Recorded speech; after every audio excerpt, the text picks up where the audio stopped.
Welcome to Raj news special debate. మీ సిల్వేరి శ్రీశైలం. తెలంగాణ రాష్ట్ర ప్రభుత్వంలో కీలకంగా కాంగ్రెస్ పార్టీ దూకుడు పెంచింది.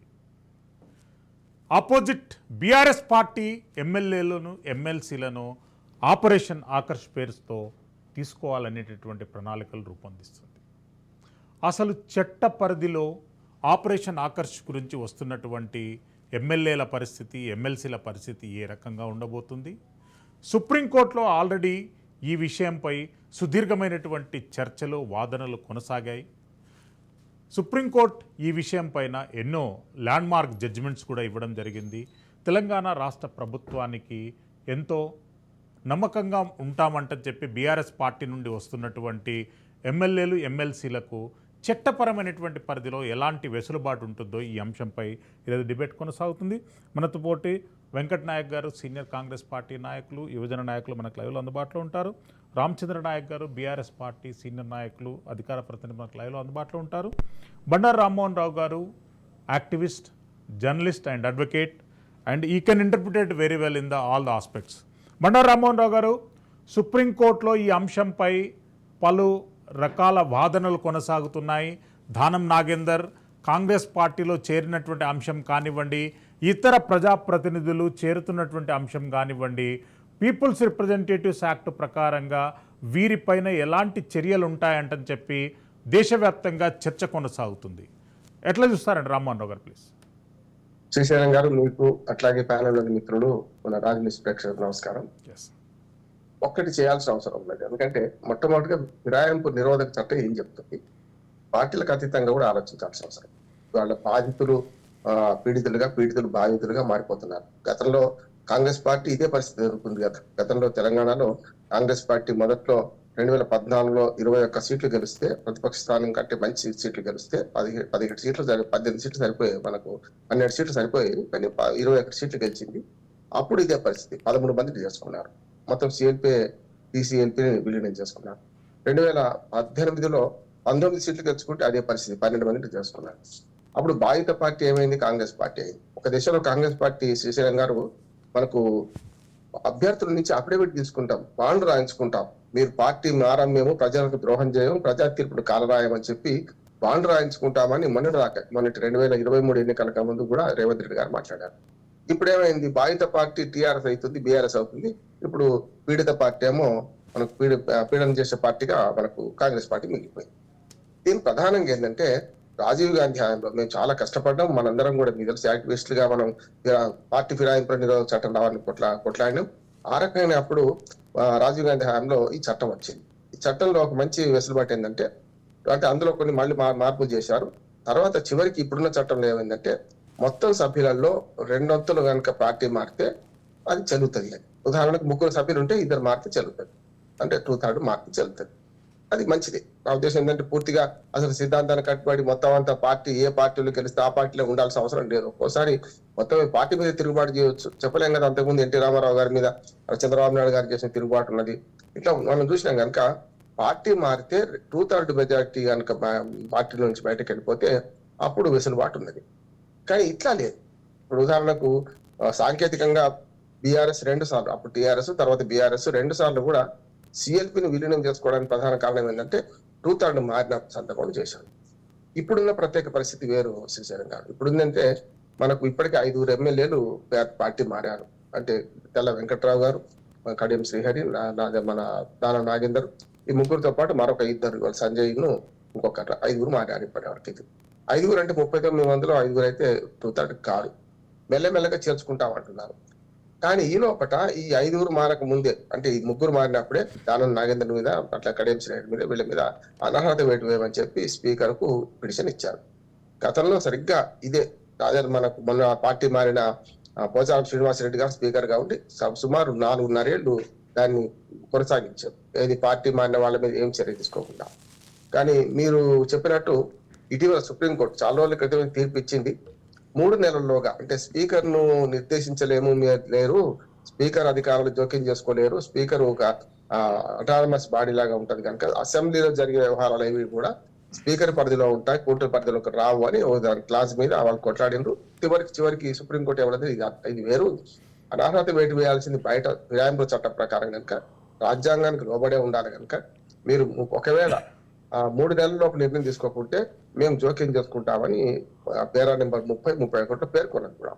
అందుకని ఇప్పుడు ఏమైందంటే ఈ ప్రత్యేక పరిస్థితులలో ఇవాళ కాంగ్రెస్ పార్టీలు చేరిన ఎమ్మెల్యేల మీద ఒకవేళ చర్యలు తీసుకోకపోతే హైకోర్టులో కూడా పెండింగ్ లో ఉంది. హైకోర్టులో వచ్చే వారం పిటిషన్ పెండింగ్ లో ఉంది కనుక హైకోర్టు కూడా స్పీకర్ ను డైరెక్ట్ చేయకపోతే అప్పుడు సుప్రీంకోర్టుకు వెళ్లే ఆలోచన టీఆర్ఎస్ పార్టీ ఉందని అనుకుంటున్నాడు.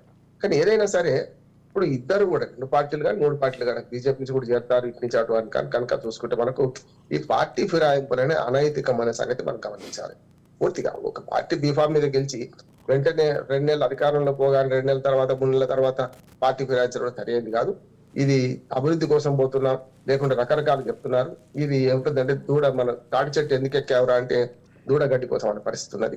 ఆనాడైనా ఈనాడైనా నేను వ్యతిరేకించిన, మనందరం సామాజిక సేవకులుగా మనందరం కూడా వ్యతిరేకించడం ఇది కరెక్ట్ కాదు. ఏ పార్టీలో గెలిచిన వారు ప్రజా తీర్పును కాలు రాయకుండా ఆ పార్టీలో ఉండడం శ్రేయస్కరం, మంచిది కూడా అంటున్నారు. ప్రతిపక్ష స్థానానికి పోతే మేమేదో పడిపోయినట్టు, ఆస్తి కోల్పోయినట్టు, మొత్తం అంతా పోయినట్టు అనే ఫీలింగ్ ఇప్పుడు వస్తుంది. గతంలో కమ్యూనిస్ట్ పార్టీ వాళ్ళైతే ఏళ్ల తరబడి ప్రతిపక్షంలో ఉండి కూడా ఎన్నడూ ఈ ప్రలోభాలకు లోను కాదు. కానీ బీఆర్ఎస్ వచ్చిన తర్వాత అది మొదలు పెట్టింది. ఉదాహరణ రవీంద్ర నాయక్ దేవరకొండ ఎమ్మెల్యే, నేను ఆయన కలిసి కమ్యూనిస్ట్ పార్టీ ఆఫీస్ లో ఒక మీటింగ్ లో బ్రహ్మాండంగా మాట్లాడిన ఆయన నేను పార్టీ ఫిరాయించాను. సరిగ్గా ఆదివారం మీటింగ్ అయితే వాళ్ళు వచ్చి ఆదివారం ఫిరాయించాడు ఆయన. అంటే కమ్యూనిస్ట్ పార్టీల వాళ్ళని కూడా ప్రలోభ పెట్టి ఆనాడు బీఆర్ఎస్ పార్టీ ఆ పనిచేసింది. కనుక ఇవాళ ప్రతిపక్షము అధికార పక్షము ఈ రెండు కూడా ఒకసారి బాధిత పార్టీలుగా మిగిలిపోతున్నాయి, ఒకసారి పీడితులుగా మిగిలిపోతున్నారు. ఈ రకంగా కరెక్ట్ కాదని. వెంకట్ నాయక్ గారు, కాంగ్రెస్ పార్టీ ఆల్రెడీ సంపూర్ణమైనటువంటి మెజార్టీ దిశగా గెలుపొందింది. ఆపరేషన్ ఆకర్ష్తోనే అపాసుపాలు కావాల్సినటువంటి అవసరం, ఆవశ్యకత కాంగ్రెస్ పార్టీకి ఏముంది సార్? ముందుగా మీకు, దాంతోపాటు ప్యానెల్లో పెద్దలకు నమస్కారం సార్. ఇప్పుడు అబాసుపాలు అవ్వాల్సిన పని కాంగ్రెస్ పార్టీకి లేదు సార్. ఇప్పుడు మా ఇంటికి మీ ఇల్లు ఎంత దూరమో మీ ఇంటికి మా ఇల్లు అంతే దూరం సార్. పెద్ద డిఫరెన్స్ ఏమి ఉండదు. రాజకీయాల బండ్లు ఓడలైతే ఓడల బండ్లు అవుతాయి. కానీ ఒకసారి మనం చారిత్రక నేపథ్యాన్ని గుర్తు చేసుకుందాం. 2014లో కానీ 2018లో కానీ ఇప్పటికే సార్ టెక్నికల్గా రాజ్యాంగబద్ధంగా కొన్ని అంశాలు చెప్పారు. కానీ కొన్ని పొలిటికల్ స్ట్రాటజీస్ కూడా మనం మాట్లాడాల్సిన అవసరం ఉంది. ఇప్పుడు 2014లో అయితే 63 స్థానాలతో వాళ్ళు అధికారం చేపట్టారు కాబట్టి సరే అది ఉంటుందో లేదో అని చెప్పి చేర్చుకున్నారు. దానికి ఒక పొలిటికల్ స్ట్రాటజీ అనుకుందాం. 2018లో 88 స్థానాలతో సంపూర్ణ మెజారిటీ ఇచ్చిన తర్వాత కూడా కాంగ్రెస్ పార్టీకి 19 స్థానాలతో ఇంకో 2 స్థానాలు టీడీపీకి ఇచ్చిన తర్వాత ఇంకో 2 స్థానాలు ఇండిపెండెంట్ ఉన్నారు. అటు కాంగ్రెస్ పార్టీకి ప్రతిపక్ష హోదా లేకుండా చేశారు, ఆ టీడీపీ ఎమ్మెల్యేని గుంజుకున్నారు, ఇండిపెండెంట్ ఎమ్మెల్యేని కూడా గుంజుకున్నారు. 88 స్థానాలు వచ్చిన తర్వాత కూడా ఈ పని చేయాల్సిన అవసరం వాళ్ళకి ఏమొచ్చింది? వాళ్ళకి అప్పుడు 105 స్థానాలు పెరిగిన తర్వాత అప్పుడు వాళ్ళకి ధర్మం గురించి గుర్తు రాలే, రాజ్యాంగం గుర్తు రాలే, షెడ్యూల్ 10 గురించి గుర్తు రాలే, పార్టీ ఫిరాయింపుల గురించి గుర్తు రాలే. సడన్గా ఈరోజే ధర్మం గురించి గుర్తుకొస్తుంది, ఈరోజే ధర్మం గురించి మాట్లాడుతున్నారు. కేటీఆర్ గారు ఒక మాట చెప్పారు, ప్రజాస్వామ్యాన్ని రక్షించుకోవడంలో మేము ఎప్పటికైనా సంసిద్ధులై ఉంటామని చెప్పి ట్విట్టర్ మీద ట్వీట్లు చేస్తున్నారు. సార్ ఒక విషయం ఏంటంటే కేటీఆర్ గారు ప్రజాస్వామ్యం గురించి మాట్లాడుతున్నారంటే దయ్యాలు వేదాలు వల్లించినట్టు ఉంటుంది సార్. ఎందుకంటే ఆ 10 సంవత్సరాల ప్రజాస్వామ్యం ఎంతవరకు కూనేది సార్? ఒక మాట ఏంటంటే పార్టీ మారితేనే డెవలప్మెంట్ అవుతుంది, బీఆర్ఎస్ పార్టీలో వస్తేనే డెవలప్మెంట్ అవుతుందని చెప్పి వార్డ్ మెంబర్ నుంచి మొదలు పెడితే వార్డ్ మెంబర్లు, సర్పంచులు, ఎంపీటీసీలు, జెడ్పీటీసీలు, కోఆప్షన్ మెంబర్లు, వాళ్ళందరినీ కలిపి ఒక పర్సెప్షన్, ఒక ర్యాంక్ పర్సెప్షన్ క్రియేట్ చేశారంటే మీకు ప్రజాస్వామ్యం మీద వాల్యూ ఉన్నట్ట, మీకు ప్రజాస్వామ్యం మీద గౌరవం ఉన్నట్ట. సార్ మేము ఒక మాట చెప్తున్నాం, మాకు 64 స్థానాలతో మాకు వచ్చినాయి. ఒక సిపిఐ ఎమ్మెల్యే ఉండే మొత్తం 65 స్థానాలు, మాకు సంపూర్ణమైన మెజార్టీ ఉంది. అయినా సరే మీది ప్రభుత్వం కూలిపోతుంది, మీ ప్రభుత్వం రాలిపోతుంది, అసలు ఉండదని చెప్పి ఇన్ని స్టేట్మెంట్లు ఇస్తుంటే మేమేం చేయాలి సార్ మరి? సో మేమేమంటున్నాం, 39 స్థానాలతో మీకు ప్రతిపక్ష హోదాను మీకు కట్టబెట్టిన తర్వాత కేవలం 1% ఓట్లతో ఓడిపోయామని చెప్పి ఒక పొలిటికల్ స్టేట్మెంట్ అంటే మీకు ఇచ్చుకుంటూ పోయి పార్లమెంట్ ఎలక్షన్లకు 0కి పరిమితం అయిపోయారు.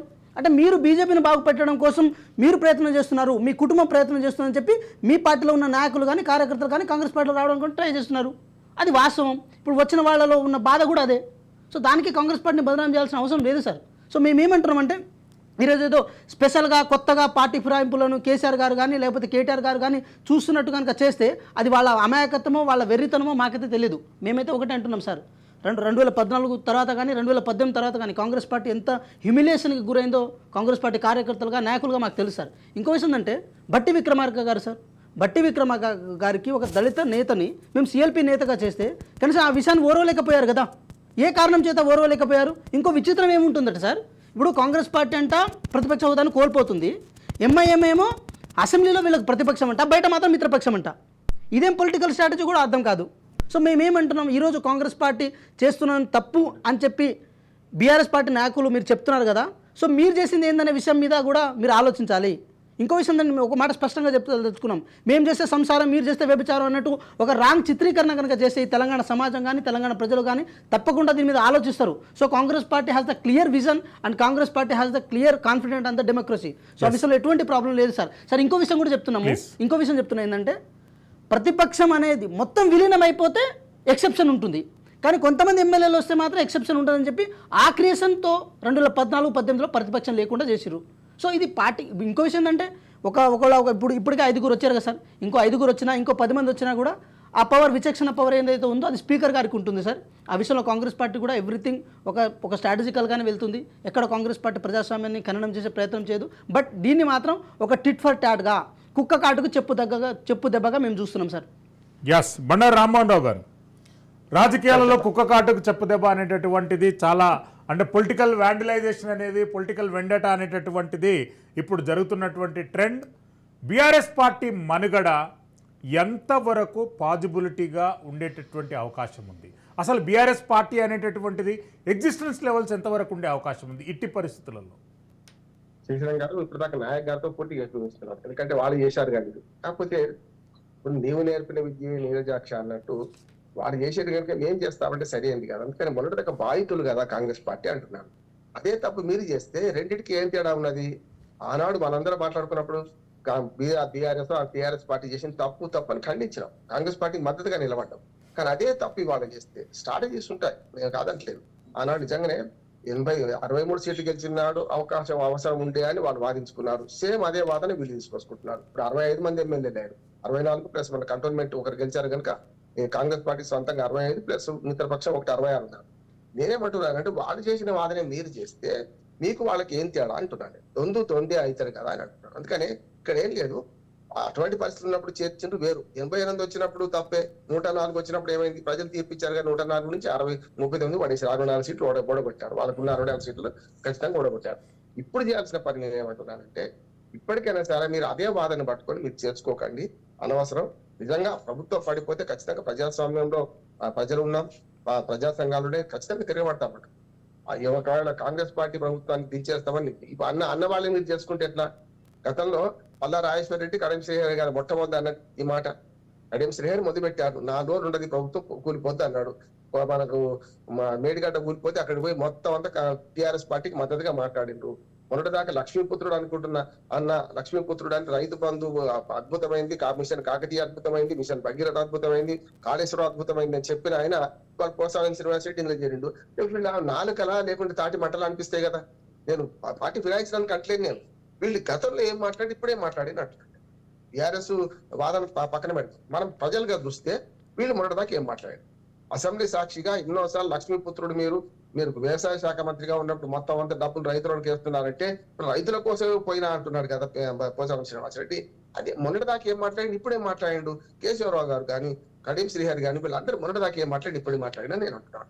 అక్కడ పోయిన వాళ్ళు ఎమ్మెల్యేలు నిజంగా చెప్పారంటే కాంగ్రెస్ పార్టీ నుంచి ప్రధానంగా రేవంత్ రెడ్డి పోలే, బట్టి విక్రమార్క గారు పోలే, ఎవరు పోలే, ప్రధాన నాయకులు అట్లాగే ఉన్నారు.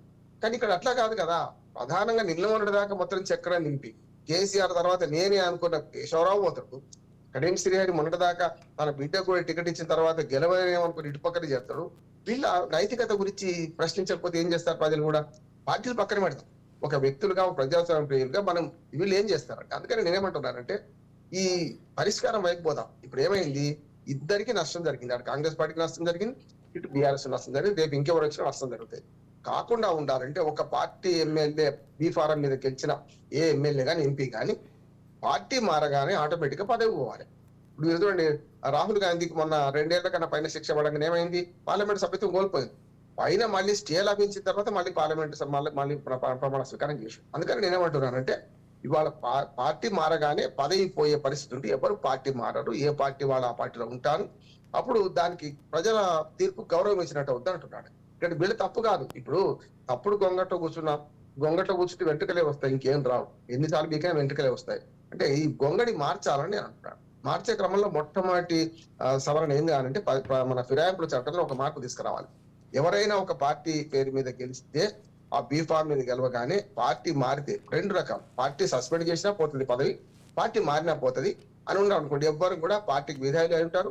ఇటు పక్క పార్టీ సస్పెండ్ చేయకుండా చూసుకుంటారు, లేకపోతే బయటకు వాళ్ళు బయటకు పోకుండా ఉంటారు. ఈ చట్టం తీసుకురావాలి. ఇప్పుడు స్పీకర్కి అధికారం ఉంది కదా, దాన్ని ఎన్నికల కమిషన్కి అప్పచెప్పాలి. అంతకు ఇంకోటి ఏం లేదు. ఇవాళ మనకు 2 ఏళ్ల పైన శిక్ష పడగానే ఆటోమేటిక్ గా పదవి ఎట్లా పోతుంది? ఎన్నికల కమిషన్ నిర్ణయం తీసుకుంటుంది, అనర్హత వేటు వేయంగానే పోతుందని చెప్తున్నారు. ఇది కూడా ఏం చేయాలంటే పార్లమెంట్ కమిటీ కూడా, సెక్రటరియట్ కూడా ఏమంటుంది, 2 ఏళ్ల శిక్ష దాటగానే పడగానే ఆటోమేటిక్ గా సభ్యత్వం తీసేస్తున్నారు కదా, పార్లమెంట్ సభ్యత్వం కానీ అసెంబ్లీ కానీ. ఇదే అట్లాగా చేయాలి. పార్టీ మారగానే ఆటోమేటిక్ గా అసెంబ్లీ రోల్స్ నుంచి వాళ్ళ పేరు తొలగించాలి, పార్లమెంట్ రోల్స్ వాళ్ళ పేరు తొలగించాలి. అప్పుడు ఎవరికి ధైర్యం చేయాలి, ఎవరికి నష్టం కూడా కాదని నేను అంటున్నాను. ఏ పార్టీలు గెలిపిస్తే ఆ పార్టీలో ఉంటారు కదా, అనవసరంగా మెజార్టీ కోసం వీళ్ళని తీసుకొచ్చుకొని వీళ్ళు మళ్ళీ ద్రోహులుగా ఉంటుంది. నేను ద్రోహులు అంటున్నాను. గతంలో 12 మంది కాంగ్రెస్ పార్టీ 13 మంది చేరినప్పుడు వాళ్ళని ద్రోహులు అన్నాను. వాళ్ళు కూడా టీఆర్ఎస్ చేరినాం. ఇప్పుడు కూడా వీళ్ళు ద్రోహులే అంటున్నాడు. అంటే ప్రజాస్వామ్యాన్ని కూని చేస్తున్నారు వీళ్ళ సొంత ప్రయోజనాల కోసం. నేను చెప్పాను కదా, తాడి చెట్టు ఎందుకు ఎక్కామంటే దూడగడ్డి కోసం, అభివృద్ధి కోసం. అంటే అభివృద్ధి సమపాలన చేసినప్పుడు వీళ్ళు పోరు కదా. నియోజకవర్గంలో ప్రతిపక్ష ఎమ్మెల్యే ఉన్నాడా, ఏ ఎమ్మెల్యే ఉన్నాడు, అధికార పక్ష ఎమ్మెల్యే ఉన్నాడు అనకుండా నిధుల కేటాయింపులో స్థానిక ప్రభుత్వాలకు సరైన అధికారం ఇస్తే అసలు ఎమ్మెల్యేల చేతిలో డబ్బులు ఎందుకు ఉండాలి? శ్రీశైలం గారు, కేంద్ర ప్రభుత్వం రాష్ట్ర ప్రభుత్వం ఎట్లడో కింద స్థానిక ప్రభుత్వాలు అట్లా కదా, ఎమ్మెల్యేల చేతిలో ఎందుకు డబ్బులు ఉండాలి? 15th ఫైనాన్స్ నిధులు కానీ, మనకు స్టేట్ ఫైనాన్స్ నిధులు కానీ డైరెక్ట్ గా పంచాయతీ లేకపోతే ఇవాళ ఇంతమంది మున్సిపల్ చైర్మన్లు మారారు కదా. అదే జరిగింది గతంలో టీఆర్ఎస్ ఉన్నప్పుడు, అదే జరిగింది. నాయక్ గారు చక్కగా చెప్పారు, వాళ్ళకి నష్టం జరిగింది కాదంటే. చివరికి ఎంతవరకు వచ్చిందంటే వాళ్ళు తమ అభ్యర్థులను కాపాడుకోవడానికి మీరు బాండ్ రాసి ఇవ్వండి, ప్రజల ముందుకు వెళ్ళినప్పుడు మనం చేరించుకుంటున్నారు. కాంగ్రెస్ పార్టీని గెలిపిస్తే ఎమ్మెల్యేలను సప్లై చేసే పార్టీగా, టీఆర్ఎస్ పార్టీకి ఎమ్మెల్యేలను సప్లై చేసే పార్టీగా మనం అంటున్నారు కనుక మీరు బాండ్ రాసి ముందు ద్రోహులు కాకండి అని చెప్పి స్పష్టంగా వాళ్ళు బాండ్ రాయించుకున్నాం. ఇప్పుడు ఏమైందంటే అదే పని వీళ్ళు అవమనిస్తే, ఇప్పుడు వాళ్ళు తప్పు కావచ్చు, టీఆర్ఎస్ చేసిన తప్పే కావచ్చు, వీళ్ళు అదే తప్పు చేస్తే మరి ప్రజలు ఎట్లా క్షమించాలని నేను అంటున్నాను. వెంకట్ నాయక్ గారు, కాంగ్రెస్ పార్టీకి బీఆర్ఎస్ పార్టీ నుండి ఆకర్షిస్తున్నటువంటి విధానం స్థానికంగా ఉన్నటువంటి నేతలకు మింగుడు పడడం లేదు. తాజాగా జగిత్యాల ఎమ్మెల్యే సంజయ్ కుమార్ను ఆహ్వానించినప్పుడు జీవన్ రెడ్డి గారు పూర్తి స్థాయిలో వ్యతిరేకించారు. ఆయన రాజీనామాకు కూడా సిద్ధపడుతున్నారు. ఆయన పరిధి లోపట 2 ఎమ్మెల్యేలను తన కన్సర్న్ లేకుండా, తన సంప్రదింపులు లేకుండా పార్టీలో చేర్చుకున్నానంటని చెప్పి అల్కపాన్ పెక్కారు. ఇప్పుడు అంటే ఉన్నటువంటి సీనియర్ లీడర్లు కూడా విభేదిస్తున్నప్పుడు ప్రభుత్వం ఎలాంటి చర్యలు తీసుకుంటుంది? సార్ ఇప్పుడు అంటే విభేదించి కొట్లాట, అంటే విభేదించి పార్టీ పరంగా కొట్లాట పెట్టుకోవడం అయితే లాంగ్ టైం గోల్ లెక్క ఉంటుంది సార్. అంటే జగిత్యాలలో ఇక జీవన్ రెడ్డి గారి కథ కంచికి పోయినట్టే కదా. అట్లెందుకు అనుకోవాలి? ఇప్పుడు జీవన్ రెడ్డి గారు ఇప్పటికే ఎమ్మెల్సీ, ఇంకా ఇంకోసారి ఎమ్మెల్సీ ఇచ్చి మంత్రి చేయొచ్చు. అట్లెందుకు అనుకోవద్దు మళ్ళీ? సో మేమేమంటున్నాము, రాజకీయాల్లో కొంతవరకు అలక అనేది ఉంటుంది సార్. ఆ అలక అనేది తాత్కాలికమైనది. దాని సంప్రదింపుల ద్వారా దాంతోపాటు ఇప్పుడు 2 విప్లు పోయారు, రేవంత్ రెడ్డి గారు పంపిస్తే పోయి ఉంటారు కదా, వాళ్ళైతే సొంతంగా పోయి ఉంటారు కదా. సో ఇక్కడ కూర్చుంటారు, మాట్లాడతారు, సమన్వయం ఉంటుంది సార్. మేమేమంటున్నాం అంటే ఇక్కడ చేర్చుకునే విషయానికి వచ్చినప్పుడు బీఆర్ఎస్ పార్టీలో సొంతంగా ఒక కుంపటి రగుల్చుకున్నది. పార్లమెంట్ ఎలక్షన్స్లో వాళ్ళు 0 స్థానానికి పడిపోవడం, అక్కడ బీజేపీకి వాళ్ళ కార్యకర్తల నాయకులు అక్కడ సపోర్ట్ చేయడం ద్వారా ఆటోమేటిక్ ఏంటంటే పార్టీ గ్రాఫ్ పడిపోయింది. అప్పుడు వాళ్ళు ఏంటంటే ఆల్టర్నేటివ్ చూసుకోవాలి, వెదర్ కాంగ్రెస్ పార్టీ లేకపోతే బీజేపీ పార్టీ, ఏ పార్టీ అనుకూలంగా ఉంటే ఆ పార్టీకి చేరిపోవాలని అనుకుంటున్నారు. సో ఫస్ట్ ఛాన్స్ కాంగ్రెస్ ఉన్నప్పుడు కాంగ్రెస్ని చూస్ చేసుకుంటారు. ఇక్కడ కేంద్రంలో బీజేపీ అధికారంలో ఉంది, ఇక్కడ కాంగ్రెస్ అధికారంలో ఉంది. సో అది వాళ్ళ ఛాన్స్ కదా సార్, వాళ్ళ చాయిస్ కదా. ఇన్ కేసు బీఆర్ఎస్ పార్టీ కనుక పార్లమెంట్ ఎలక్షన్స్లో ఒక 4-5 స్థానాలు గెలిచి ఉంటే ఉండేటోళ్ళేమో వాళ్ళు. సో ఇక్కడ విషయం ఏంటంటే సార్, మేము కేసీఆర్ లాగా భయపెట్టో, లేకపోతే బలవంత పెట్టో, లేకపోతే బాధ పెట్టో, లేకపోతే ఇంకేదో భయభ్రాంతులకు గురి చేసో అలాంటి అయితే చేస్తలేం సార్.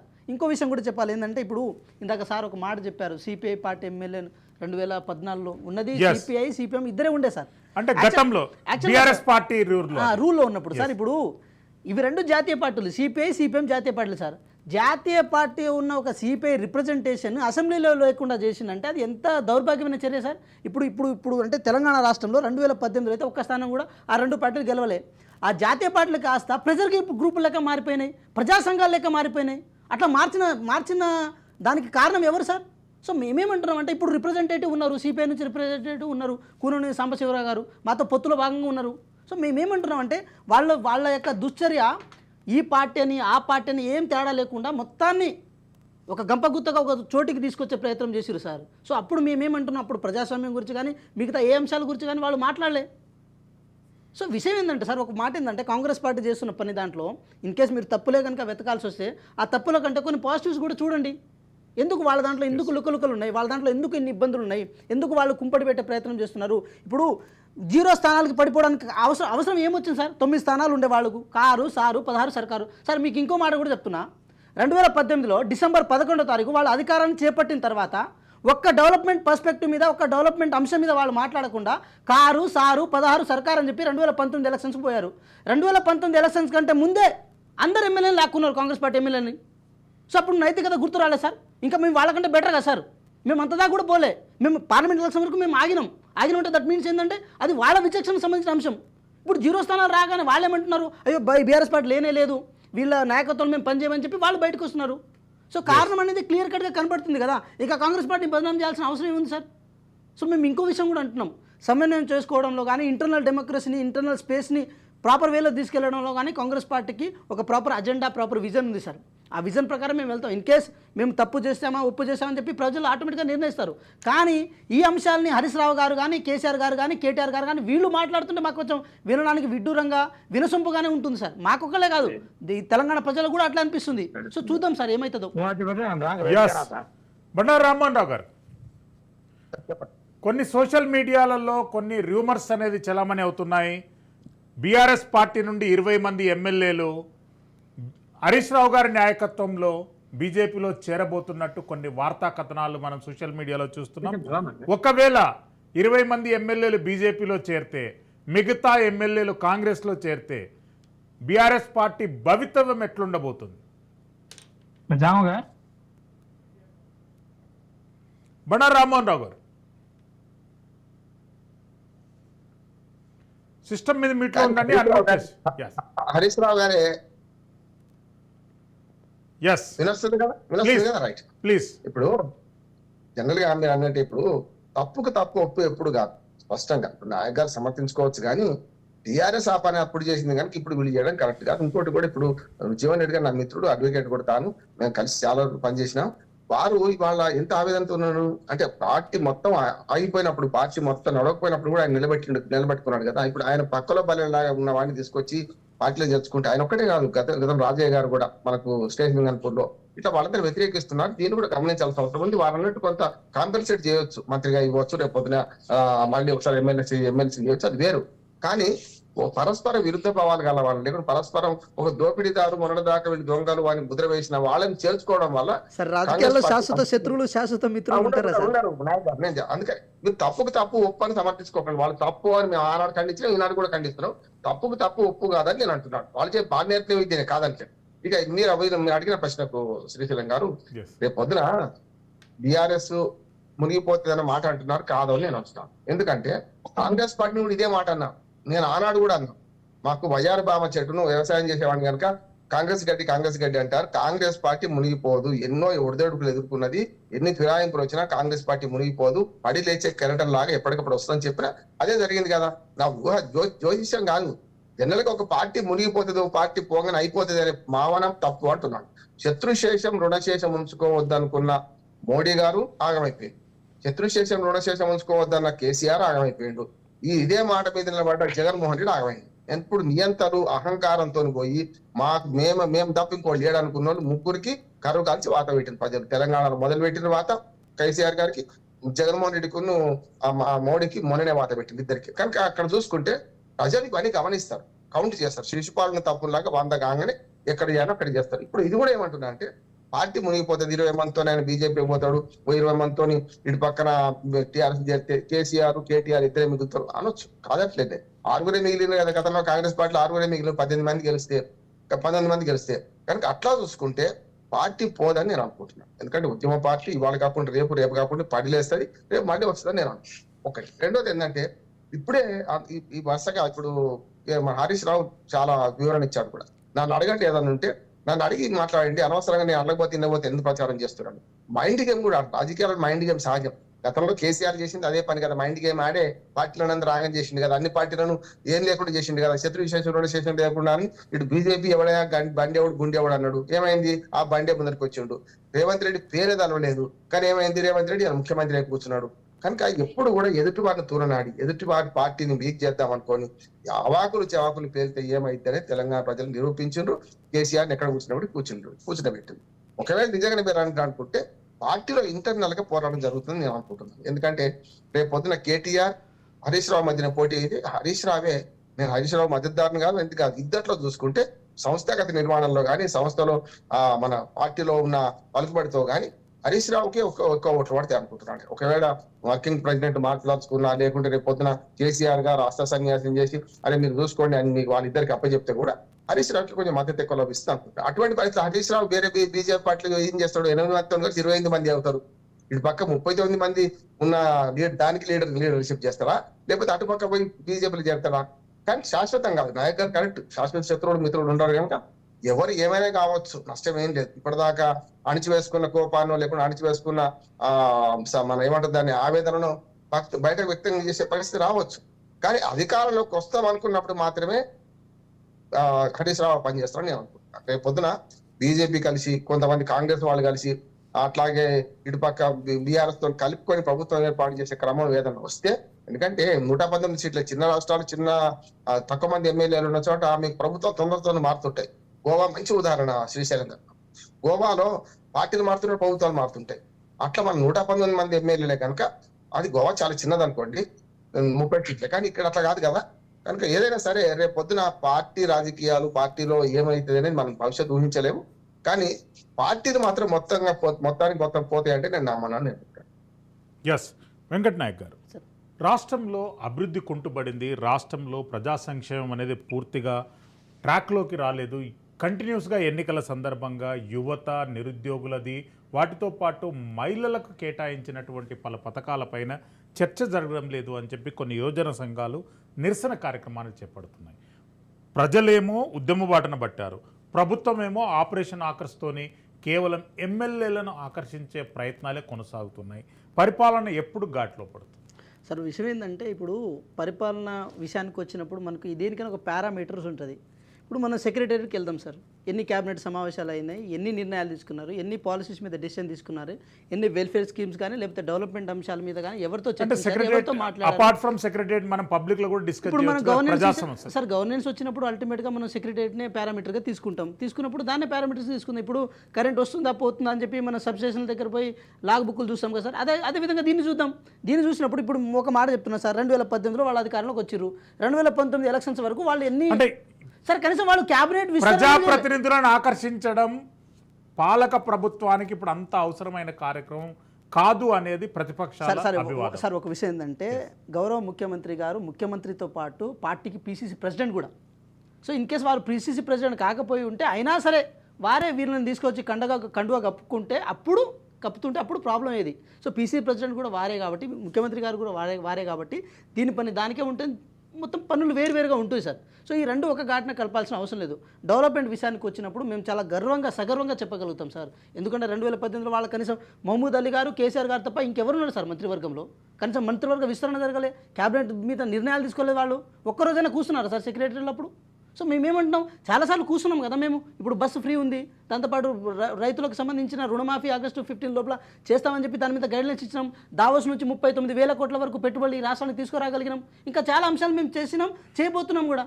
సో ఇదంతా కలెక్టివ్ డెసిషన్గా తీసుకునే అంశం సార్. ఏకీకృతంగా కేసీఆర్ గారు లాగా నియంత్రితంగా తీసుకునే నిర్ణయాలు కాదు, లేకపోతే మసిబుసి మారడికాయ చేసే అంశాలు కూడా కాదు. సో మేమేమంటున్నాం, ఇన్కేస్ ఇప్పుడు డెవలప్మెంట్ని పక్కన పెట్టి చేరికల మీద కాన్సన్ట్రేట్ చేయడం కాదు సార్. ఇది చేరికలు వేరు, డెవలప్మెంట్ వేరు. డెవలప్మెంట్ ముఖ్యమంత్రి హోదాలో చేస్తారు, చేరికలు ఏమో పీసీసీ హోదాలో చేస్తారు. సో ఇవి రెండు వేరు అంశాలు సార్. కాబట్టి మేమేమంటున్నాం అంటే వాళ్ళు ఇప్పుడు బీఆర్ఎస్ పార్టీ నాయకులు ఏదైనా పొలిటికల్ స్టేట్మెంట్ ఇచ్చినా ఇంకేదైనా చేసినా కూడా వాళ్ళు గతంలో కనీసం ఆ మాత్రం చేయగలిగిర్రా, కనీసం గతంలో దీనైనా కొంచెం కంటిన్యూ చేయగలిగిర్రా సార్? ఒక విషయం ఏంటంటే అప్పులు కడుతున్నాం సార్, 1000 కోట్ల అప్పులు. ఈ రాష్ట్రాన్ని మొత్తం ధ్వంసం చేసి అప్పుల పాలు చేసి. మీకు ఇంకో మాట కూడా చెప్పాలి, మొన్న కేసీఆర్ గారు ఒక మాట, ఇది విద్యుత్ కమిషన్ సంబంధించింది, మీరు వచ్చి సంజాసించుకోండి, చాలా అవకతవకలు జరిగిన ఇబ్బంది జరుగుతున్నాయని చెప్పి మేము చెప్తే, మేమేమో దానికి చాలా కాన్స్టిట్యూషనల్గా రాజ్యాంగబద్ధంగా లీగల్గా ప్రతిదీ ఒక కమిషన్ ఏర్పాటు చేసి, కమిషన్ ఒక చైర్మన్ ఏర్పాటు చేసి దాని ప్రకారమే వచ్చి మీ సంజాసించుకోండి. ఎందుకంటే రేవంత్ రెడ్డి గారు మోహన్ చూడడానికి అసెంబ్లీకి ఎట్లాగో మీరు రారు, మీ మనసు ఒప్పుకోదు, కనీసం కమిషన్ ముందు వచ్చానని చెప్పి అడిగినాం మేము. దానికి వారని చెప్పారు, ఒక 12 పేజీల లేఖ రాశారు సార్. 12 పేజీల లేఖ రాసినప్పుడు అన్ని వాస్తవాలు అనుకుందాం, మరి వచ్చి మాట్లాడి వెళ్ళాలి. కానీ ఆ 12 పేజీల లేఖలు ఎవరికి పంపించారు సార్? ఎవరైనా ఉంటే ఆ కమిషన్ మేము చైర్మన్కి పంపించాలి, కానీ మీడియాకి పంపిస్తారా సార్? మరి అంటే రాజకీయం ఎవరు చేస్తున్నట్టు, ఎవరు రాజకీయంగా పబ్బం గడుపుకుందాం అనుకున్నట్టు? అంటే మీరు పొలిటికల్ ఒక డ్రామాని, ఒక పొలిటికల్ లక్కునాని ఈ స్టేట్లో క్రియేట్ చేసి దాన్ని గౌరవ ముఖ్యమంత్రి గారి మీద కానీ లేకపోతే కాంగ్రెస్ పార్టీ మీద కానీ దుమ్మెత్తిపోసే ప్రయత్నం చేస్తే దానికి మేము ఆన్సర్ చేయాల్సిన అవసరం ఏముంది సార్? సో మేము ఒకటే అంటున్నాం సార్, తెలంగాణ రాష్ట్రంలో అటు పరిపాలన కానీ లేకపోతే అభివృద్ధి కానీ, అంటే ఈ రెండు సంక్షేమం అభివృద్ధి, ఈ రైలు పట్టాల్లో 2 పట్టాలు ఉంటాయి కదా సార్ సమాంతరంగా, ఆ పట్టాల్లాగా చాలా సమాంతరంగా వెళ్తుంది. రైలు కూడా ట్రాక్ తప్పకుండా చాలా క్లియర్ కట్గా వెళ్తుంది. వాళ్ళు చేసిన 10 సంవత్సరాల విధ్వంసాన్ని తిరిగి రిపీట్ చేయడానికి మేము సిద్ధంగా లేము. వాళ్ళు ఆర్థిక విధ్వంసాన్ని, దాంతోపాటు రాజకీయ విధ్వంసాన్ని అన్ని విధాలుగా విధ్వంసం చేశారు కాబట్టి ఈ తెలంగాణ రాష్ట్రంలో విద్యార్థులు, నిరుద్యోగులు అందరు రోడ్ల మీదకి వచ్చారు. సో ఇప్పుడు అదే వాళ్ళు ఏదో అంటే, నేను ఇంకోటి కూడా చెప్తున్నాను సార్, పొలిటికల్గా మేము చేసే పనిని దాని పరిపాలన జోడించి కనుక బీఆర్ఎస్ పార్టీ చూపించే ప్రయత్నం చేస్తే ఈ తెలంగాణ ప్రజలు నమ్మడానికి సిద్ధంగా లేరు. ఎస్, మనతో పాటు రామచంద్ర నాయక్ గారు ఉన్నారు, బీఆర్ఎస్ పార్టీ సీనియర్ నాయకులు. రామచంద్ర నాయక్ గారు, ఏంటి డాక్టర్ సంజయ్ కుమార్ గారు జగిత్యాల ఎమ్మెల్యే నిన్న కవిత అనిల్ గారికి విషెస్ చెప్పారు, ఈరోజు కాంగ్రెస్ పార్టీలో కండువ కప్పుకున్నారు. ఎట్లా చూడాలండి? అంటే మొత్తం బీఆర్ఎస్ పార్టీ పూర్తిగా ఖాళీ అవుతుందనేటువంటి రూమర్స్కు ఇది ఆధారభూతంగా భావించవచ్చా?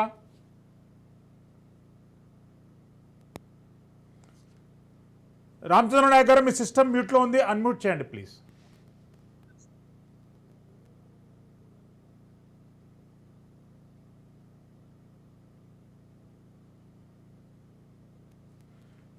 యస్, బండారు రామ్మోహన్ రావు గారు. రామచంద్రమూర్తి గారు, కెన్ యూ హియర్ మీ? రామచంద్ర నాయక్ గారు నమస్కారం అండి. ఎస్ ప్యానల్ వాళ్ళందరికీ. ఎస్, ఇప్పుడు జరుగుతున్న పరిణామాలన్నీ గమనిస్తున్నామండి. రాజకీయాలలో శాశ్వత శత్రువు శాశ్వత మిత్రులు లేడనేది ఒక నానుడి ఉన్నది. సరే, ప్రభుత్వం ఇలా కాంగ్రెస్ పార్టీ తెలంగాణ రాష్ట్రంలో ప్రభుత్వంలోకి వచ్చింది. ఇలా వాళ్ళు పరిపాలన చేస్తూ ఉన్నారు.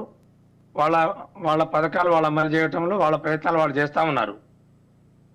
ఈ క్రమంలో కొంతమంది వాస్తవంగా చెప్పాలంటే రాజకీయ పార్టీలో ఎమ్మెల్యేలుగా కానీ ఎంపీలుగా కానీ గెలిచిన నాయకులు సిద్ధాంతం మీద కానీ గతంలో మనం చూసాం. ఒకళ్ళిద్దరున్నా కూడా వాళ్ళ జీవితకాలం అసెంబ్లీలో ఒంటరిగా పోరాడి వాళ్ళ యొక్క వాయిస్ని ప్రజల తరఫున వినిపించిన సందర్భాలని కూడా మనం చూసిన దాఖలాలు ఉన్నాయి. కాకపోతే ఇటీవల కాలంలో జరుగుతున్న పరిణామాల్లో చాలామంది ప్రజాప్రతినిధులు అధికారం అనేది లేకపోతే బతకలేని పరిస్థితుల్లో ఒక 6 నెలలు కూడా ప్రతిపక్షంలో కూర్చొని గెలిపించిన ప్రజల తరఫున పోరాడి వాళ్ళ యొక్క సమస్యల మీద చట్టసభలలో స్పందించే పరిస్థితి కూడా ఓపిక కూడా లేకుండా ఇవాళ అనేక పదవులు అనుభవించి అనేక రకాలుగా కేసీఆర్ గారితో వాళ్ళు లబ్ధి పొందిన వాళ్ళు కూడా వదిలిపెట్టిపోవటం అనేది చాలా బాధాకరమైన విషయం. కళ్ళారా చూస్తా ఉన్నాం. దాని ఉదాహరణకు కడియం శ్రీహరి కావచ్చు, కేకే గారు లాంటి వాళ్ళు పెద్ద మనుషులు కావచ్చు. మరి కేసీఆర్ గారు అయితే నోరు తెరిస్తే ఓ రాష్ట్ర వ్యవసాయ శాఖ మంత్రిగా, స్పీకర్గా, ఒక రైతు బిడ్డగా, ఒక లక్ష్మీపుత్రుడుగా వర్ణించిన పోచారం శ్రీనివాసరెడ్డి లాంటి వాళ్ళు కూడా సడన్ గా పార్టీ మారేసరికి తెలంగాణలో ప్రజలందరూ వివిధ రాజకీయ పార్టీలు పనిచేసే వాళ్ళు కూడా విస్మయానికి గురవుతా ఉన్నారు. అసలు రాజకీయాల్లో ఇవాళ ఉన్నవాడు రేపు ఉంటాడా, ఏం జరుగుతున్నది అనేది కూడా అర్థం కాని పరిస్థితి ఉన్నది. ఇప్పుడు సంజయ్ ప్రస్తావన కూడా మీరు తెచ్చారు. అందుకనే ఇంకా ఎవరైనా ఉండవచ్చు, ఎవరైనా పోవచ్చు. వారి వారి అభిప్రాయాలను ఎవరు కూడా ఊహించి చెప్పే పరిస్థితి కూడా లేని వాతావరణం కనపడతా ఉన్నది. కానీ అంతిమంగా మాత్రం ఒకటి నిజం, ఇంతకుముందు పెద్ద మనిషి చెప్పినట్టుగా ఏ రాజకీయ పార్టీ అయినా తన యొక్క మనుగడని కొనసాగేయటం కోసం ఏదో ఒక సిద్ధాంత ప్రాతిపదిక మీద ప్రజాక్షేత్రంలో ఉండి కొట్లాడి ఎప్పుడైనా లేస్తే తప్ప ఇయ్యాలేదో కొన్ని పరిణామాలు జరిగి ఒకసారి ఓడిపోయినంత మాత్రాన బీఆర్ఎస్ పార్టీ ఖాళీ అయిపోతుంది, ఎమ్మెల్యే వదిలిపెట్టిపోతురు, అదే ఫలానా నాయకుడు ఫలానా పార్టీలో పోతుండు అనే ముచ్చట్లు మాత్రం ఎవరికి వాళ్ళు మీడియా ఇవాళ యూట్యూబ్ ఛానల్ కూడా కొంచెం మైండ్ గేమ్ ఆడుకుంటూ మొత్తం పార్టీని విచ్ఛిన్నం చేయడం కోసం కొన్ని కుట్రలు జరుగుతూ ఉన్నాయి. అయినప్పటికీ వాటన్నిటిని ఎదుర్కొని కేసీఆర్ గారు 14 సంవత్సరాలు ఈ తెలంగాణ రాష్ట్ర సాధన కోసం పోరాడిండు, అనేక శక్తుల్ని కూడగట్టిండు. 10 సంవత్సరాలు ప్రజలు ఇచ్చిన అధికారాన్ని ఇవాళ ఈ రాష్ట్రంలో పరిపాలన చేసి అనేక సంక్షేమ పథకాలను కూడా అమలు చేసారు. దానికి ప్రజల యొక్క ఇవాళ సమక్షంలో మనం చూసాం, వాళ్ళ అనుభవంలో ఉన్నది. కాబట్టి ఎవరినో విమర్శిస్తానో ఎవరో ప్రలోభ పెడుతూ పోయారనే పరిస్థితి కూడా కాకుండా ప్రజాప్రతినిధి గెలిచిన వాడు తనను గెలిపించిన ప్రజలకు జవాబుదారీగా ఉండే పరిస్థితి ఇవాళ నేనేదో రేవంత్ రెడ్డి గారు ఇవాళ పోచారం శ్రీనివాస్ రెడ్డిని తీసుకున్నాడంటే వెంబటి వెంకట గారు చెప్తాడు కేసీఆర్ గారు గతంలో మా ఊళ్ళని తీసుకోలేదా అనే ముచ్చట సహజంగానే వస్తుంది. అయితే ఒక విషయాన్ని నేను వారు చెప్పిన మాటలనే చెప్తున్నా. రేవంత్ రెడ్డి గారు ఒక మాట చెప్పాడు, కాంగ్రెస్ పార్టీ నుంచి 12 మంది ఎవరైతే బీఆర్ఎస్ పార్టీలో వెళ్ళిరో వాళ్ళని ప్రజలు తన్ని ఓడించి తీర్తానని చెప్పారు. అందులో వాస్తవంగా 10 మందిని ప్రజలు ఓడించి బజార్లో పడేసిన సంగతిని కూడా మనం అదే పరిస్థితి కూడా రేపు కాంగ్రెస్ పార్టీలో చేరుతున్న బీఆర్ఎస్ నాయకులకు కూడా అదే గతి పట్టవచ్చనే విషయాన్ని కూడా నేను ఈ సందర్భంగా రేవంత్ రెడ్డి గారు చెప్పిన మాటని మళ్ళీ నేను దాన్ని గుర్తు చేస్తా ఉన్నాను. ఎవరు పార్టీ మారినా తప్పే. ఎన్ని సీట్లు అయితే ప్రజలు ఇచ్చారో దాన్ని పట్టుకొని ప్రజా సమస్యల కోసం పోరాడాలి. మళ్ళీ అవకాశం వచ్చేంత వరకు వాళ్ళ సిద్ధాంత ప్రాతిపదిక మీద పనిచేయాలి తప్ప తాత్కాలిక ప్రయోజనాల కోసమో లేకపోతే ఒక పార్టీని చేసి సంఖ్యాబలం పెంచుకోవాలనో ఎవరు చేసినా తప్పే అవుతుంది. అందుకనే తప్పకుండా భారత రాష్ట్ర సమితి ప్రజల మధ్య ఉండే పార్టీ, ప్రజల నాలుకలో ఉండే పార్టీ. ఒకసారి మాత్రాన పార్టీ ఎట్టుపోదు. పేద ప్రజలు, రైతులు వీళ్ళందరూ కూడా ఇవాళ భారత రాష్ట్ర సమితి వెనకాల ఉన్నారు. ఆ పరిస్థితి తప్పకుండా రానున్న రోజుల్లో ఇంతకుముందు ప్యానెల్లో మాట్లాడుతున్న పెద్ద ఆయన పేరు నేను గమనించాలి, ఆలస్యంగా జాయిన్ అయినాను. ఏ రాజకీయ పార్టీ కూడా చచ్చిపోద్దని అంటే చావదు. తప్పకుండా ఇలా గడ్డి వాడిపోయినట్టు అనిపిస్తుంది. నాలుగు చెనుకులు పడగానే మళ్ళా చిగురిస్తుంది. కాబట్టి ఆ రకంగా బీఆర్ఎస్ పార్టీ కూడా రామచంద్ర నాయక్ గారు మళ్ళీ వస్తాను మీ దగ్గరికి. బండారు రామ్మోహన్ రావు గారు, అతి త్వరలో స్థానిక సంస్థల ఎన్నికలు ప్లస్ జిహెచ్ఎంసీ ఎన్నికలు కూడా జరగబోతున్నాయి. వాటి ప్రభావం రాజకీయాలపై ఎట్లుండబోతుంది? అప్పటి వరకు బీఆర్ఎస్ పార్టీ మనుగడ ప్రశ్నార్థకంగా మారే ప్రమాదం ఎంతవరకు? తెప్పలుగా చెరువు నిండిన కప్పలు 10,000 వచ్చు గదరాసు మధ్యాహ్నం సుమతి శతకం ఉన్నది. ఇవాళ స్థానిక ప్రభుత్వాలు కానీ ఉప ఎన్నికలు కానీ కాంగ్రెస్ పార్టీకి అనుకూలంగా అంటే అధికార పార్టీకి అనుకూలంగా ఉంటాయి. ఇప్పటికీ ఆల్మోస్ట్ ఇంకో సంవత్సరం ఉండగానే చాలా మున్సిపల్ చైర్మన్లు మెంబర్లు అంతా చేరింది. ఇప్పటికీ అవిశ్వాస తీర్మానాలు పెట్టిండ్రు. దాదాపు 40 మున్సిపల్ చైర్మన్లు ఇటు మారిండు అయిపోయి. కనుక ఇప్పుడు రాష్ట్రంలో ఎమ్మెల్యేలే మారుతున్నాయి, ఎంపీలే మారుతున్న సందర్భం చూసుకుంటే మనకు ఇదో లెక్క కాదంటున్నాను. ఇప్పుడు కూడా రేపు పంచాయతీ ఎన్నికలు వస్తున్నాయి. నేను రేవంత్ రెడ్డి గారికి విజ్ఞప్తి ఏంటంటే 6 నెలలు అయింది ప్రభుత్వానికి వచ్చి. ఇప్పుడు చేయాల్సిన పని ఫిరాయింపులు ఇవి కావు. ఈ పని పెట్టుకోవడంలో సరే వాళ్ళ వీళ్ళు వాళ్ళనుకుంటే మీరు చేసిన తప్పు కదా, మీరు చేసిన తప్ప అంటే ఇద్దరు తప్పులు చేశారు, అయిపోయింది.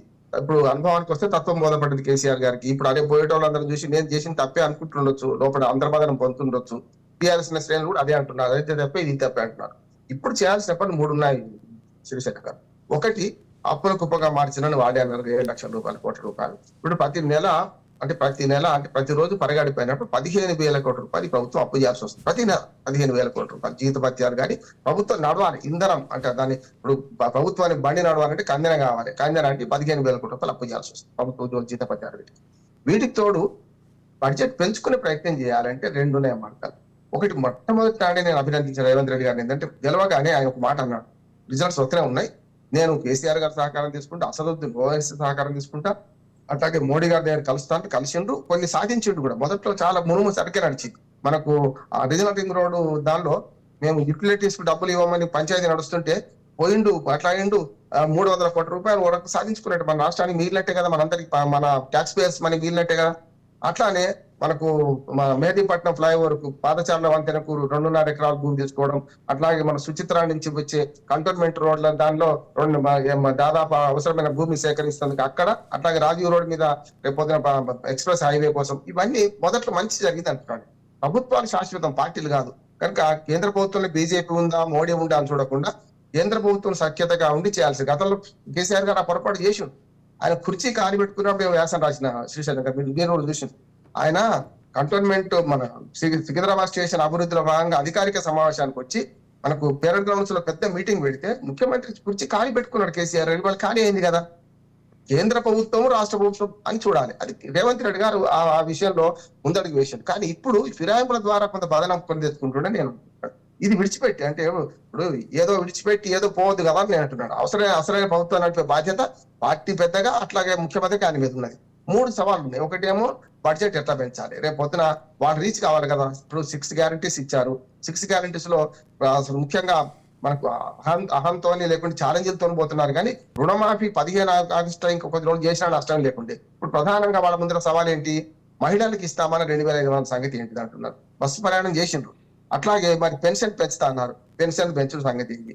దాంతో పాటు అన్నిటికంటే ముఖ్యం రైతు బంధు, రైతు భరోసాకు మారుస్తాం, ఏదో విధి విధానం ఖరారు చేయండి. ఇప్పటికే ఒక 6 నెలలు లేటుగా వేశారు ఆ డబ్బుల్ని. ఇప్పుడు మళ్ళీ 6 నెలలు అయితే పంట పండినకి ఇస్తే లాభం. కనుక నేనేమంటూ రుణమాఫీ కంటే ప్రాధాన్యత దేనికి ఇవ్వమంటానంటే చిన్న చిన్న హామీలు వారు ఏవైతే ఇచ్చిండ్రో అవి అమలు చేసుకుంటూ పోతే విశ్వసనీయత ప్రభుత్వం మీద పెరుగుతుంది. నెంబర్ 1. రెండోది ఏంటంటే కేంద్ర ప్రభుత్వం సఖ్యతగా ఉండి మనం రావాల్సిన నిధులు రాబట్టుకోవాలంటున్నాడు. తెలంగాణ రాష్ట్రానికి రావాల్సిన నిధులు రాబట్టుకోవాలి. ఈ పంటలు టీఆర్ఎస్ వాళ్ళు అంటారు రేపు కాంగ్రెస్ బీజేపీ ఒకటే పోని, రేపు ఆర్ఎస్ఎస్ కార్యకర్త రేవంత్ రెడ్డి అంటుంటారు. ఇటువంటి రాళ్లకు పూల వర్షానికి ఎట్లా సంబరపడతామో రాళ్ల దెబ్బలకు కూడా మనం తట్టుకొని నిలబడి ధైర్యం రేవంత్ రెడ్డికి ఉందని నేను అంటున్నాను. రేవంత్ రెడ్డి పనితీరు చూస్తే ఒక 3 ప్రకారం నడుస్తుంది. రేపు పంచాయతీ ఎన్నికలు అంటారు. పంచాయతీ ఎన్నికలు వస్తూనే ఉంటాయి, పోతూనే ఉంటాయి. శ్రీశైలం గారు 2 ఎన్నికలు అయిపోయినాయి, ఇప్పుడు పంచాయతీ ఎన్నికలు వస్తాయి. గ్యారంటీగా ప్రభుత్వానికి అనుకూలంగానే ఎన్నికలు ఉంటాయని నేను అంటున్నాను. అంటే వీళ్ళు ఏమో చేస్తారని కాదు, స్థానిక ప్రభుత్వ ప్రతినిధులు వాళ్లకు సొంతంగా వ్యవహారం లేదు కదా.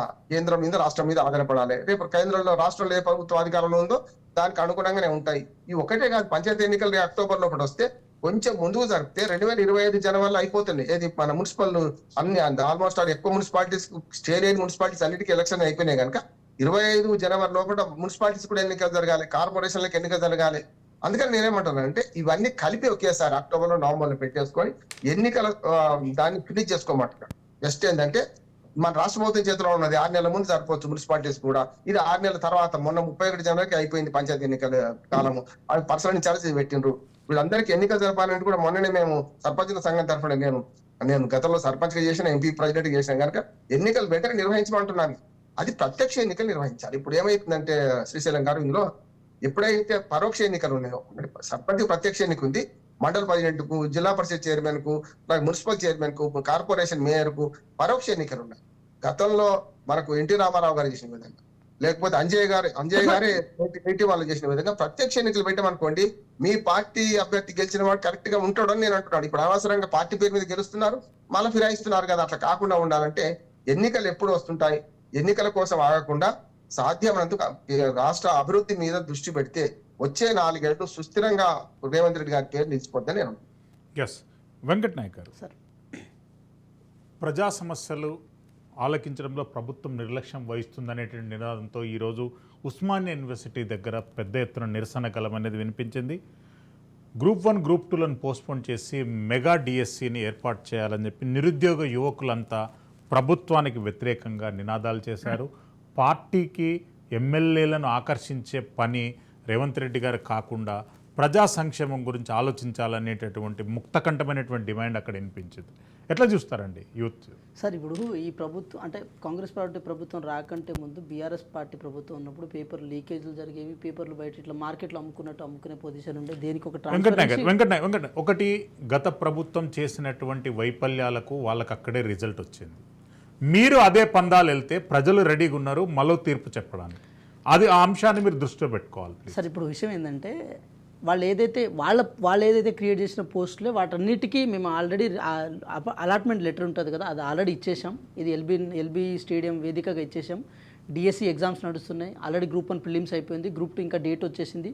గ్రూప్ 4, గ్రూప్ 3 ఏదైతే ఉందో దాని మీద కూడా కాన్సన్ట్రేషన్ నడుస్తుంది. జాబ్ క్యాలెండర్ ఓరియంటెడ్గా ఈరోజు జాబ్ల రిక్రూట్మెంట్ అనేది జరుగుతుంది. సార్, మేము ఒక మాట ఏమంటున్నాం అంటే ఈ బీఆర్ఎస్ పార్టీకి సంబంధించిన విద్యార్థి నాయకత్వం ఏదైతే ఉందో ఏ రోజు కూడా అదే ఉస్మానియా యూనివర్సిటీ వేదికగా ఏ రోజు విద్యార్థుల తరపున కొట్లాడని వ్యవస్థ, ఆ వ్యవస్థ ఈరోజు వచ్చి పొలిటికల్గా ఏది మన కొంచెం గెయిన్ చేయాలి, పొలిటికల్ దానికి ఏదో ఒక మాస్ మసాలాలు జోడించాలని చెప్పి ఇలాంటి విషయాల మీద కాన్సన్ట్రేషన్ చేస్తుంది. సార్, మేము ఏమంటున్నామంటే అశోక్ నగర్లో కానీ, దిల్సు నగర్లో కానీ, ఆర్టిస్ట్ క్రాస్ రోడ్లో కానీ, ఉస్మానియా యూనివర్సిటీ చెట్ల కింద కానీ చదువుతున్న విద్యార్థులు ఒక ఆశతో, ఒక హోప్తో చదువుతున్నారు సార్.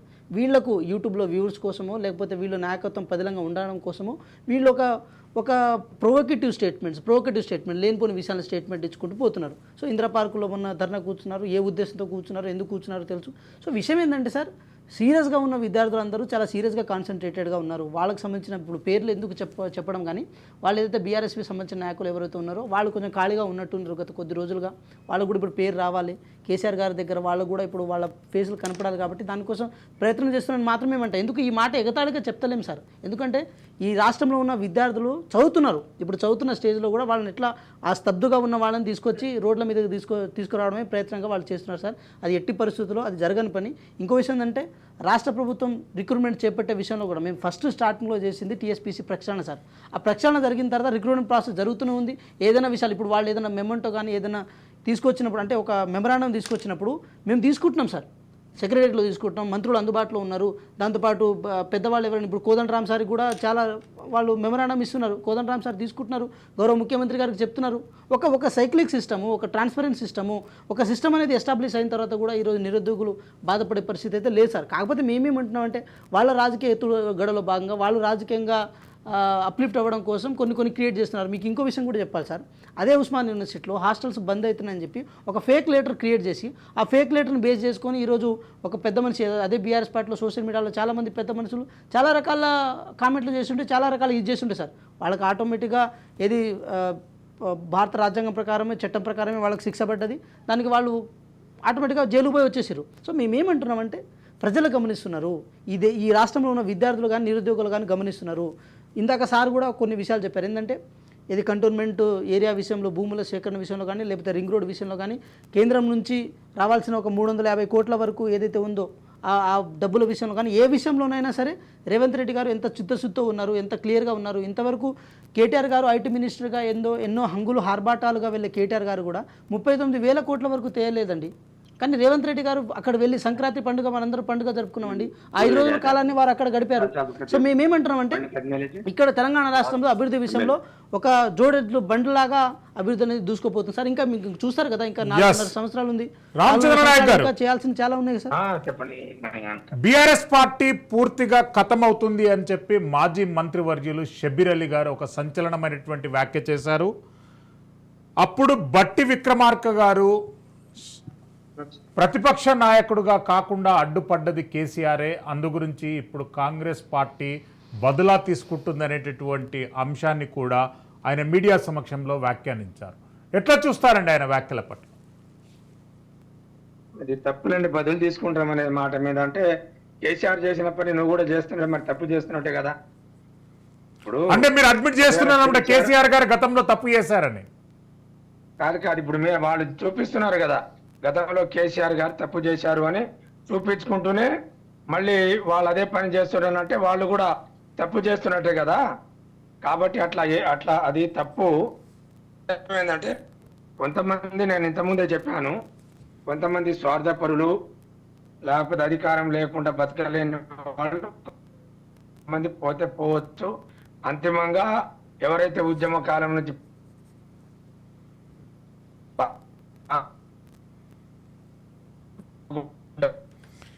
రామచంద్ర నాయక్ గారు, మీద నెట్వర్క్ బిజీ, కొద్దిగా డిస్టర్బెన్స్ ఉంది. బండారు రామ్మోహన్ రావు గారు, కన్క్లూజన్ పాయింట్ చెప్పండి. రాష్ట్ర వ్యాప్తంగా కూడా రామచంద్ర నాయక్ గారు అధికారం ఇచ్చారు కాబట్టి వాళ్ళు ప్రజా సంక్షేమం మీద ఎక్కువ దృష్టి పెట్టి ప్రతిపక్ష పార్టీల్ని వాళ్ళు ఏదో నిర్వీర్యం చేయాలనే ఆలోచన వాళ్ళు చేస్తే వాళ్ళకు కూడా అంతిమంగా జరిగే నష్టం భవిష్యత్తులో జరుగుతుంది. అట్లాంటి పని చేయకుండా ప్రజా సంక్షేమం కోసం